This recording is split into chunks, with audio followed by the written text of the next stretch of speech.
பர்ஃபெக்ட்டான PRAN cook பண்ணுறதுக்கான time, அப்புறம் இந்த இறாலோட பெனிஃபிட்ஸ் என்ன அப்படின்னு நம்ம பார்க்கலாம்.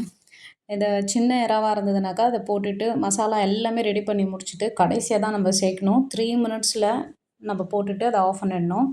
மீடியம் சைஸ்ல இருந்ததுனாக்கா 3லேருந்து 5 நிமிஷம். பெரிய இறாவா இருந்ததுனாக்கா 5லேருந்து 7 நிமிஷத்தில போட்டுட்டு நம்ம ஆஃப் பண்ணிடணும். டைம் செக் பண்ணி ஆஃப் பண்ணிடுங்க. அது இறா வந்து பார்த்திங்கன்னா, ஒரு மாதிரி வந்துரும். அந்த மாதிரி வரும்போதே அது ரெடி ஆயிடுச்சுன்னு அர்த்தம்.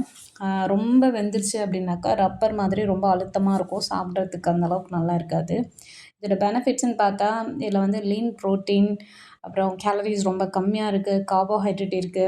இல்ல அதிகமான என்னென்ன இருக்குன்னா, தேவைப்படுற minerals like selenium, zinc, iodine, omega 3 fatty acids இருக்கு. முக்கியமா B12 நல்லாவே கிடைக்குதுங்கிறாங்க இந்த எறா சாப்பிடும்போது. ஸோ யாருக்கெல்லாம் இந்த டெஃபிஷியன்சிஸ் இருக்கோ சாப்பிடுங்க. Happy Sunday.